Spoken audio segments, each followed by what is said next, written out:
Hello and welcome back to another episode of Geopolitical Analysis on my channel. If you are new here, I'm a journalist, a broadcaster, and media consultant based in Bangladesh, bringing you in depth insights into the political dynamics shaping our region and beyond.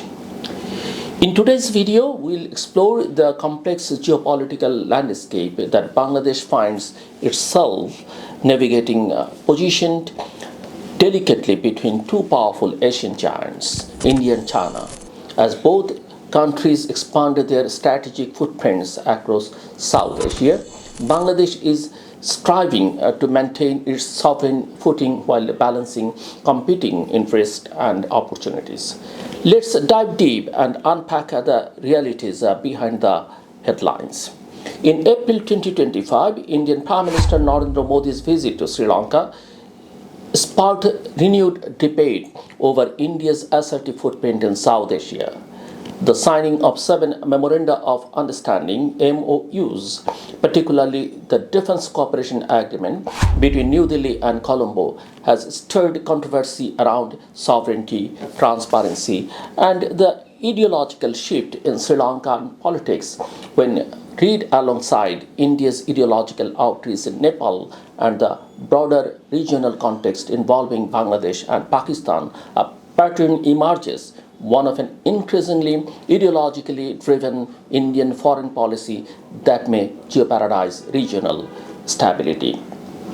Sri Lanka strategic ties with historical echoes of the seven MOUs signed during Modi's Colombo visit. Three stand out: the HVDC interconnection for energy trade, the Trincomalee Energy Hub collaboration involving the UAE, and the contentious Defence Cooperation Agreement. The lack of parliamentary or public disclosure about the contents of the Defence Pact has raised serious concerns in Sri Lanka. This lack of transparency harks back to the Indo-Lanka Accord of 1987, signed under curfew after brutal crackdowns on dissent and followed by Indian military intervention under the banner of the IPKF, Indian Peacekeeping Force. That mission ended in failure and the assassination of Rajiv Gandhi by the LTTE in 1991. This time, however, the agreement has been signed with the support of a government led by the Janata Vimukthi Peramuna (JVP), now rebranded as the National People's Power (NPP) coalition. The irony could not be starker. A party that once saw India as an imperial threat and violently opposed the Indo-Lanka Accord now embraces a defense pact with New Delhi. This ideological U-turn underscores India's successful co-option of former adversaries through strategic diplomacy, but it also highlights the fragility of democratic processes when public scrutiny is absent. The concern for Sri Lanka lies not only in transparency but also in autonomy. As a small state with limited military capability, Sri Lanka risks becoming a client state, echoing historical patterns of foreign dependence. This sentiment is heightened by the JVP's history of nationalist resistance against foreign military presence. The defense MOU could be seen as a betrayal of the very principles that once defined the JVP's identity. India's ideological outreach is also evident in Nepal, where recent pro-monarchy protests have alarmed both domestic and international observers. Nepal transitioned to a secular democratic republic in 2008 after abolishing the monarchy. However, in recent years, right-wing Hindu nationalist forces, allegedly backed by India's ruling Bharatiya Janata Party (BJP) and its ideological parent, the Rashtriya Swayamsevak Sangh (RSS), have gained visibility. From the endorsement of monarchist demands by BJP leaders such as Uttar Pradesh Chief Minister Yogi Adityanath to be proliferation of Hindutva organization in Nepal, such as the Hindu Swayamsevak Sangho. The push to reframe Nepal as a Hindu Rashtra is clear. India's official stance remains neutral, but the ideological overtones are difficult to ignore. Posters of Indian political figures at pro-monarchy rallies and strategic temple visits by Modi during past visits are part of a broader cultural political campaign to reshape Nepal's identity. The implications are significant. A reversion to monarchy in Nepal, encouraged or tolerated by New Delhi, could deepen internal divisions, alienate minority groups, and push Kathmandu closer to Beijing.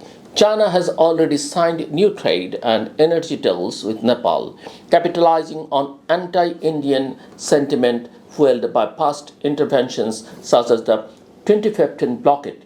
For Bangladesh and other regional states, India's approach raises questions about the durability of democratic values under pressure from religious nationalism. Bangladesh observes these developments with measured concern. While Dhaka maintains strong economic and security ties with India, there is unease about India's increasingly unilateral behavior in regional affairs. The Tista River water sharing dispute remains unresolved after more than a decade, largely due to domestic political opposition in West Bengal. India's strategic silence and lack of political will to push through a fair agreement has soured public opinion in Bangladesh. At the same time, Bangladesh is expanding its ties with China, particularly in infrastructure and water resource management.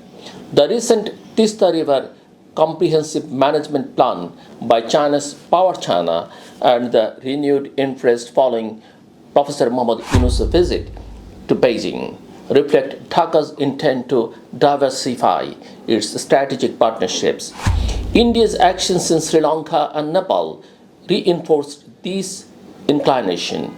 If India continues to prioritize ideological alignment over regional consensus, it risks alienating Dhaka further. Moreover, Bangladesh is way of becoming a collateral player in India's regional ambitions.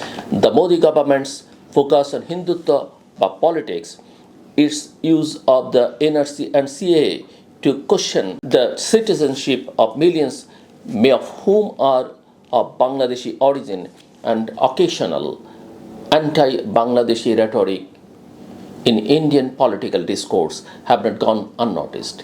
These factors, combined with India's aggressive posturing in its smaller neighbors' domestic politics, complicate bilateral relations.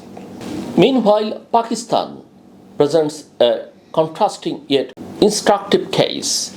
The country's political and economic instability continues to worsen, with protests, insurgencies, and institutional dysfunction plotting the state. Despite lavish media campaigns celebrating governmental achievements, public confidence in leadership remains dismal. Pakistan's experience serves as a cautionary tale when national governance is decoupled from public accountability and institutional integrity. The state becomes susceptible to breakdown. India, despite its stronger democratic institutions, faces its own credibility crisis. The centralization of power under Modi, increasing restrictions on press freedom, and rising communal tensions have raised questions globally about the future of Indian democracy. For smaller states like Bangladesh, this signals the need to hedge bets, not just economically, but diplomatically, strengthening multilateralism through forums like BIMSTEC and SAARC, despite India-Pakistan gridlock.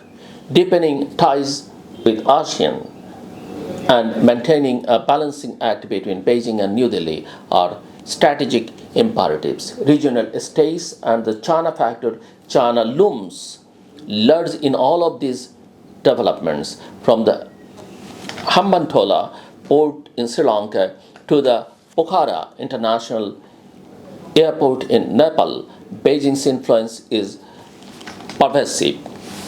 India's assertiveness may partly be a reaction to this strategic enforcement, but instead of building genuine partnerships, India's moves such as opaque defense deals or tacit support for ideological movements risks deepening mistrust.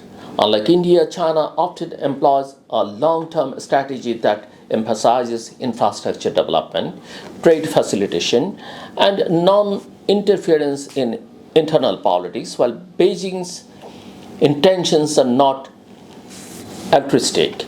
Its transactional clarity offers a contrast to India's ideological ambiguity. For many South Asian nations, China represents an alternative, less democratic, perhaps, but more predictable. The ideological overreach and its costs. Let's talk about this, the ideological overreach and its costs.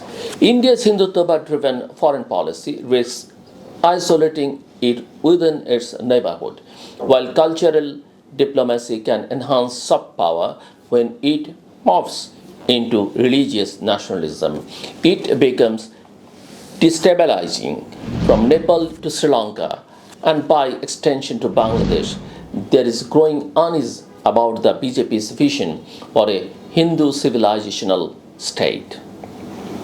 This ideological project threatens to fracture South Asia's delicate balance, one that has historically been held together uniformity but by pluralism.